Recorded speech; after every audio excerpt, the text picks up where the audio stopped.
Red October is officially coming back. The Phillies, with the win tonight, they secured a playoff spot. And with a win tomorrow, they clinch the National League East. That would be their first division title since 2011. But nonetheless, Phillies officially clinch their third consecutive playoff appearance. Tyler Mroz, Heat Ratio Sports, Phillies postgame show. A tremendous win tonight from the Phillies. Statement win, 12-2. They had so many guys get hits. I believe almost everyone in the lineup got a hit tonight. Yeah, everybody got at least one, and then half of them got over two. So really great game all around, but an even great game for Alec Bohm. 4 for 5, a home run, 4 RBIs. Had that 3-run home run. Had that one play where he was thrown out at home. So add that to another legendary Alec Bohm meme. But nonetheless, he still was the Phillies' best offensive player tonight. I mean, 4 RBIs out of 12, 17 hits. That's a really good game. And then the bullpen. I know Chris Sanchez had a really nice game, but the bullpen held it down. I mean, I know you are not going to lose many games where you score 12 runs, but the bullpen, they kept the Mets at bay. They didn't let them do anything. They went 4 innings, only 1 hit, no runs, and they struck out 5. So really great performances from Kerkering, Strom, Gilbert, and Jeff Hoffman came in at the end. Would assume that tomorrow is like a Jose Alvarado kind of day. So yeah, I don't think any of the guys that pitch tonight will likely pitch tomorrow. I'm sure Stevez will get back in there, but a great win all around from the Phillies. Yeah, Adam, check it in. They are in the postseason 3 consecutive years. This just feels so nice compared to what it was in 2015 and 2016, where this team was losing over 100 games. There wasn't a light at the end of the tunnel. It was like, all right, well, what's next? Now the Phillies are in the playoffs every year. They're consistently making it, and they've been making it pretty far so far. So let's hope they make it even further this year and win it. But going back to the keys to the game, said it was all about Christopher Sanchez. I mean, the Phillies scored 6 runs yesterday, and they still lost by 4. And that's because of Taijuan Walker, because you cannot have your starting pitcher give up that many runs that early, because your team is just, it's so hard to come back from at that point. But tonight, Sanchez held it down, 5 innings, 3 hits, 2 runs, 7 strikeouts. So a great game from him. Did walk 5 guys, so a little bit concerning there, but I mean, you go 5 innings, you give up 2 runs in a 12-2 victory. It's a great game from Sanchez. Not much more you could have asked him to do. And then talk about how the Phillies needed to do better against David Peterson. David Peterson really shut them down on Sunday, only gave up 1 run, and that was to Buddy Kennedy. And Buddy Kennedy's no longer on the active roster, so nobody else on the team had an RBI against him this year. Well, they did pretty well against him tonight. He only went 3 2/3, 8 hits, 4 runs, 4 strikeouts. He he did hit the under on the strikeouts, but you know what? I'm not complaining about that. Phillies really brutalized all of the Mets pitching. I mean, Ottavino came in for a third of an inning. He gave up 3 runs. Brazoban came in. He gave up 2 runs. And then Young came in. He gave up 2 runs. So they scored a run, not in almost every inning, but they had that 6-run 4th inning, and they really did well against David Peterson tonight, someone who has been phenomenal for the 2024 season. So it's really good to see the Phillies finally do well against some good pitching. Man, and then talking about get it off to a hot start. The Phillies, they stayed in it. They went down 2-0 in the first inning. The leadoff guy for the Mets, Jose Iglesias, hit a home run, and then they scored another run later that inning with the ground out. I mean, you're down 2-0 in the bottom of the first after you're down 8 to whatever it was yesterday at a certain point with Taijuan Walker, and then you come back with the Sosa sac fly, with the Cassidy double. Tony's been preaching it the whole season that Cassidy's been the MVP for the Phillies. And you could argue that he is. He's played in every single game, and he has been producing at a high level. He's been arguably their 3rd or 4th best hitter. So Nick Castellanos got way too much hate in the beginning of the year. I understand it. He was not doing well. But then people like to look at the stats from baseball, that they don't really keep up with the actual game. they just look at his stats like, oh, he's batting 240. And we're like, well, he was batting 176 in April and like some of May, but he's been batting over 300 since then. He's batting 280 since then. So Nick Castellanos does not get as much credit as he absolutely should. And you know what? Let's see how we did on the triple play. I don't even know. I know we missed on one, but I know we definitely hit on the Sanchez. So let's refresh our memory. Let's see what we hit tonight.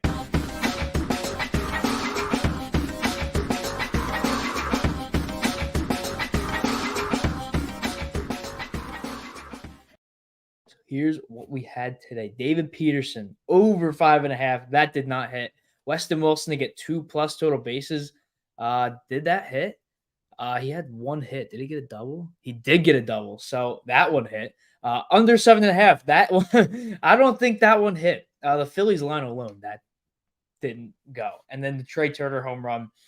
Shout out to Matsui, who was in the pregame show checking in. He had a Bohm home run. He was the one who said that, and Bohm did hit a home run. So shout out to Matsui. Hopefully he bet on that and won some money, but one for 4. It's still a good night. One is good with the Weston Wilson 2+ total bases, and that was the one with the best odds. We always say bet with parlays, bet separately, just so, just in case one doesn't hit, you still win some money back. And to win even more money, go to Win Daily. Use that promo code HEAT, get that scratch and save. You could get 12 months for the price of 6. You never know what you are going to get, so make sure you are doing that. Now, before we get into the playoff tracker and the not just Philly moments of the night, is Apple TV good to showcase MLB games? And my answer has not changed since it first started. I don't think so. It's not like Netflix or Peacock or Amazon where a good amount of people have it. Apple TV, if the MLB didn't promote it, I really don't think I would really know it existed. I would probably forget that it did, but a majority of people don't have this. So it's one of the biggest games of the year. The Mets are in a tight wild card race. The Phillies are about to clinch a playoff berth, and they're trying to get that number 1 seed in the NL East title. And you have the game on Apple TV. Really? That's like, and they don't even showcase it locally. I don't. My mom said that she was looking for the game, and it wasn't even broadcasted locally. So I don't get why they don't do that. Yeah, Apple TV, it does suck. Again, to a couple years ago, Albert Pujols, when he was going for the home runs, the game was on Apple TV, so not as many people could watch it. Everybody was just watching the replays and the highlights, and nobody could experience it live because it was on Apple TV, conveniently enough. But if it was Netflix or Peacock, because I don't know if they still do it, but I know on Sundays, MLB did the Sunday thing where a game would start at 11. It would air on Peacock, and you would get one announcer from each team, like the color guys, and then whoever the Peacock play-by-play guy was. But I'm not a fan of Apple TV. I don't think they really – I don't watch the games, but from what I hear, they don't do a good job. This is purely me looking at negative Twitter. So I could be completely wrong. I could actually fairly enjoy it, but I have never watched it. I don't have Apple TV, but they need to start putting these games on locally. Do what the NFL does. Eagles-Packers on Peacock in Brazil. They still show the game in the local markets on the local channels, which is what you should be doing because you're completely taking away a game. That's a ton of viewers. Remember when the Phillies were on Facebook? They had those games on Facebook like 2018, 2019. How ridiculous was that? That was the worst. It is on the local broadcast. I would just put on the radio. They don't really have passion. That's the thing. A lot of these national guys don't have the passion. And that's why I love Joe Davis. That's why I think he's the best commentator in baseball right now since Joe Buck is no longer there. He just has the passion. You can tell he loves what he's doing. He's excited about it. Sure, he's the Dodgers guy, but you would think he was the Phillies guy the way he was calling their playoffs the last 2 seasons ago.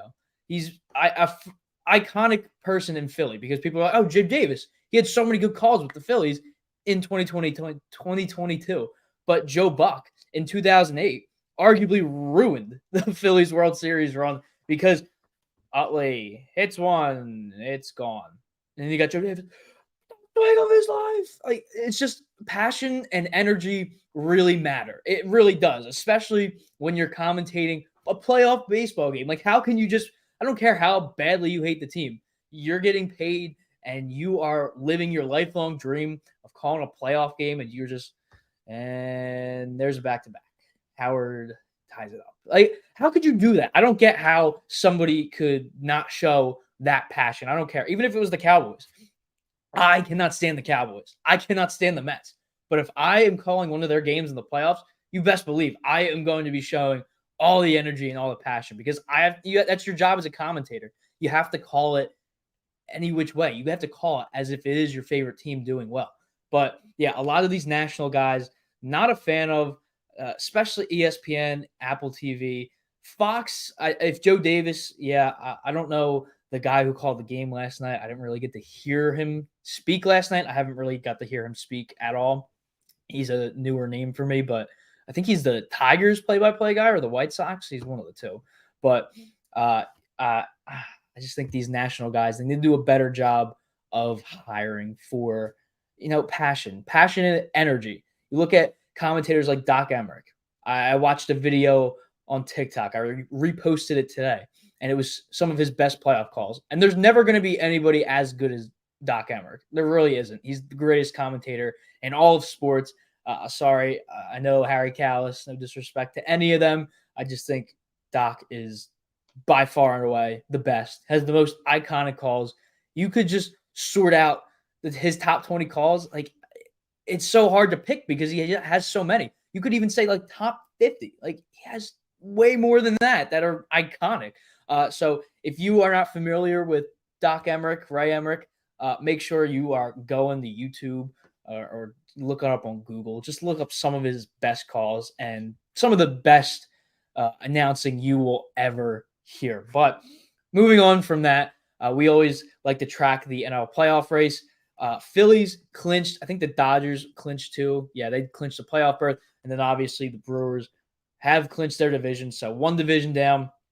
Phillies could make that 2 tomorrow with a win. They just need to win one more game in this series, like we mentioned coming in, because Mets right now are 7 games behind the Phillies, and there's 8 games left. So very, very, very likely. I'd say there's a 99.9% chance that the Phillies win the NL East.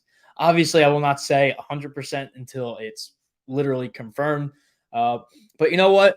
I thought the Eagles were going to win the other night. It was 3rd down and 3. I was like, there's no way they blow this game. They got Saquon. They're going to run it. They're fine.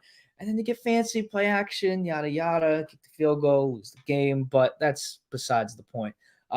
It'll happen. It's going to happen, and it better happen, or I am going to be on here.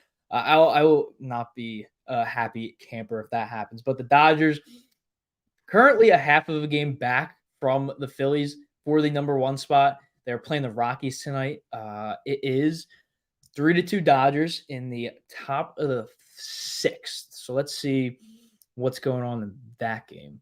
Ohtani, 2 for 3, 2 RBIs. Did he hit another home run?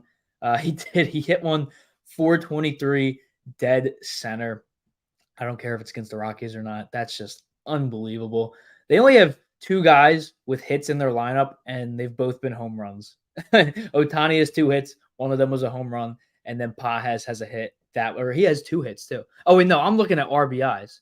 Oh, well, that doesn't really change. There's only 3 guys with hits. It's Max Muncy, but 2 of the 3 guys with hits have hit the only runs for the Dodgers. But it is a close game. Rockies pushing to, I'm not saying they want to, but like they're on the verge of losing 100 games. I don't think they're going to, because there's 7, 8 games left, and they're at 94. But it is the Rockies. They play the Dodgers a lot. They play them 5 more times after this game. So who do they play in between? Because I know the Dodgers, they have the Rockies, the Padres, and the Rockies. So Rockies have Dodgers, blank Dodgers. Let's see who they have. St. Louis. So maybe, I don't know. St. Louis is not going to make the playoffs. I called that in the beginning of the year. Did not think they were that good. Paul Goldschmidt may leave in the offseason. I don't think they're going to trade Nolan Arenado, but it wouldn't surprise me. But we'll see what happens in the that's all off-season chatter. But at this point in the year, for teams like the Cardinals and like the Reds, who were just eliminated from playoff contention, it is off-season chatter time already. So I'm sure we're going to be having an off-season list. We're going to be doing an award prediction video, a Phillies award. I'm going to grind for a lot of Phillies and baseball content, off-season stuff before hopefully the Phillies get the bye. We can do all that during the wild card rounds and then talk about the games that are happening during that time. But that's all for the future. Brewers, they are currently losing to the Diamondbacks. They lost last night. So let's see. It was 7-4 in the bottom of the ninth. So I don't believe they came back. Yeah, Diamondbacks officially winning 7-4. Diamondbacks 2 in a row now. That might be even more. But great game from them. Zach Gallen, 4 runs. Gave up 3 home runs to Rhys Hoskins. Hit one, our boy. No, he did not. I don't even know if he played. No, Rhys Hoskins. Oh, yeah, he did. He went 1 for 4.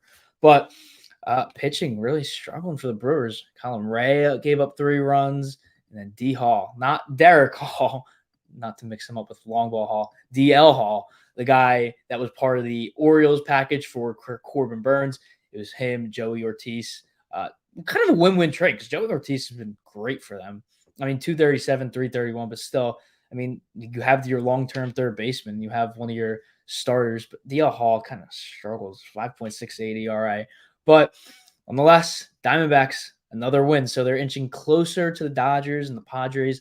They're 5.5 back from the Dodgers, so likely not going to catch them at this point. But they're only a game and a half back from the Padres for that first wild card spot. So it wouldn't surprise me if the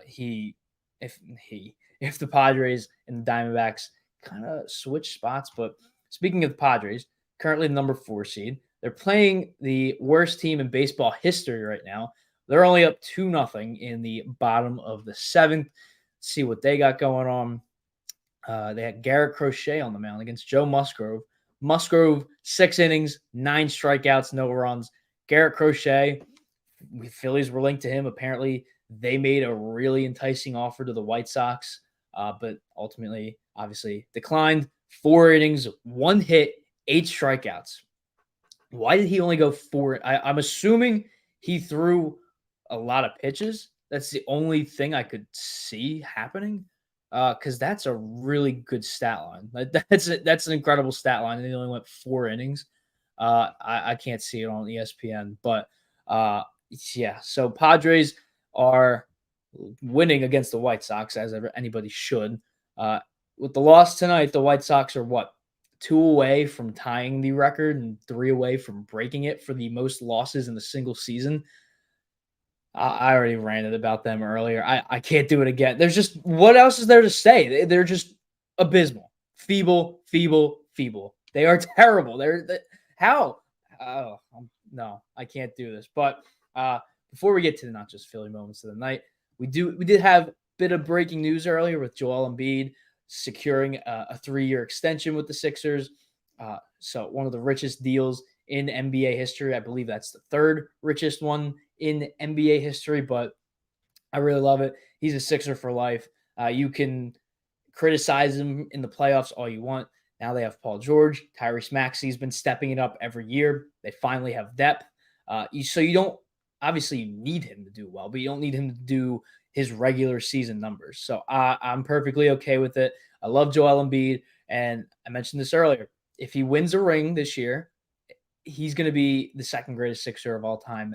If he wins another MVP and a ring and a Finals MVP, I think he would be number 1. Although all hypotheticals, but very happy that Joel Embiid is staying. So that dismisses any rumors of him leaving. He says he wants to be in Philly for life.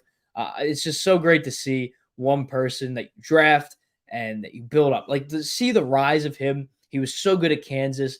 Then he had the injury history in Philly, didn't play for his first 2 seasons, and then comes in, is about to win Rookie of the Year. Sixers are finally looking not awful, and then he gets hurt again, and then Sixers have been a playoff team every year. I know they haven't had much playoff success, haven't made it past the 2nd round, but he still got them there. Now you have more help. Just the way to see him grow in the city, seeing him become a father throughout all of this, it's been really cool. I mean, the Sixers drafted him, and I was in what, like fourth grade, I think, and I'm graduated college now, and he's still here. It's rare to see in sports, so like Kobe, like Dirk, like Steph Curry, it's awesome to see these players that are really good stay with their teams long term. So I am very happy with that. But they're not just Philly moments of the night, because here at Heat Ratio Sports, we are Philly born and bred, but there's other stuff going on in the sports world. So let's see what happens tonight. Not much, honestly. We not much since the pregame show. Juan Soto was scratched from his start tonight. His X-rays came back negative, but he has knee swelling in his left knee, and it's also sore. So something to keep an eye on for the Yankees. They already clinched a playoff spot. So do they keep him out for the rest of the year? I mean, Orioles are only 3.5 games back. So once they clinch the division, or if they clinch the division, like I don't know what they're going to do with Juan Soto. If it's something serious, not too serious, because if it was serious, we would have known by now. But it could be like semi-serious to the point where, I mean, if they get the bye, maybe he'll. I'm assuming he's all good, but it's something to keep an eye out for. You don't know the facts. I don't want to speculate on anything, but he was scratched tonight. Boone said there's going to be no further testing, so Soto should be fine, but we'll get an update probably tomorrow. So that'll probably be a not just Philly moment of the afternoon tomorrow, because early pregame because of an early game. George Kittle, Niners tight end, he's doubtful for Sunday, hamstring injury. I don't know who their backup tight end is, but that team is just made of glass right now. Christian McCaffrey's on IR. You got Debo, who's out for a couple weeks. I'm not sure if he's on IR. And now you have Kittle out, and you're coming off of a loss to the Vikings, a tough blow for the Niners. I feel like a lot of tight ends are getting hurt, because Evan Engram is on the Jaguars, is also hurt. David Njoku on the Browns is out. So big blow for the weapons on the 49ers. And college football week 4 is tonight. Make sure you are tuning into College Football Masterminds here on Heat Ratio Sports. They do a phenomenal job with the bets. And Dave Gleckner, who is one of the guys on there, he hit a $10,000 bet on the Thursday night football game yesterday. So he's definitely a guy you want to take advice from with betting. So make sure you are tuning in to that. I believe it's at 9 a.m. That's usually what time it is. So don't quote me on that. But you can catch that here tomorrow live on Heat Ratio Sports. But tonight, kicking off, there's Illinois beat Nebraska, 2 ranked teams, 24 ranked Illinois, 22 ranked Nebraska. Illinois on the road won in overtime, so good on them. I believe that's not the only game. Top 25 football sports. I don't get why it automatically does that. Stanford beat Syracuse. Washington State's currently up 11 on San Jose State. And then yesterday, South Alabama beat Appalachian State.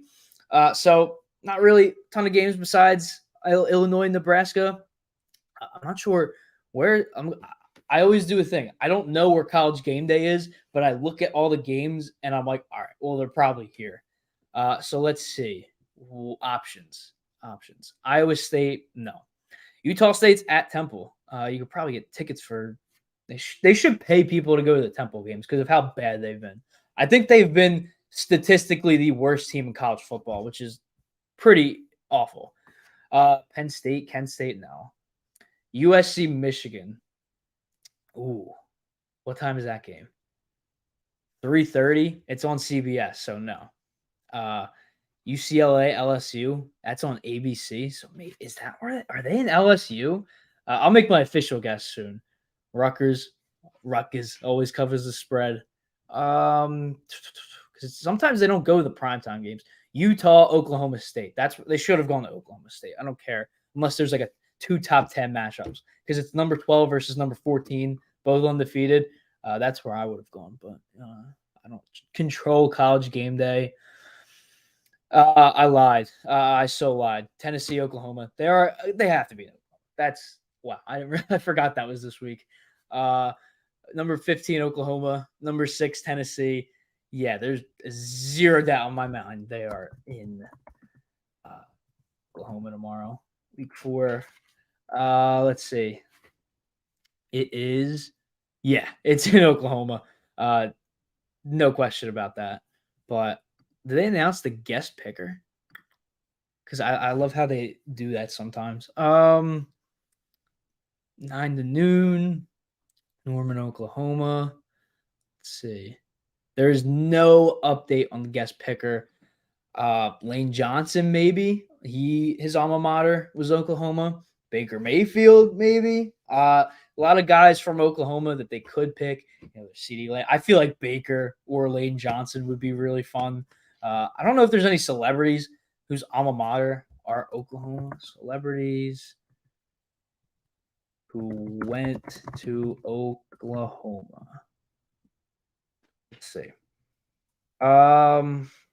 Mickey Mantle. I don't think he'll be the guest picker. Troy Aikman, Adrian Peterson. So they got good options. That's the only celebrities that I see that are that good. But I mean, UCF had Maury Pumphrey when they had College Game Day, and he's not really a big name with UCF. Yeah, I don't see any guys that would be, Jim Ross. WWE AEW commentator. That would be a good one. But so they got some options. So you'll see tomorrow if you watch College Game Day who that guest picker is.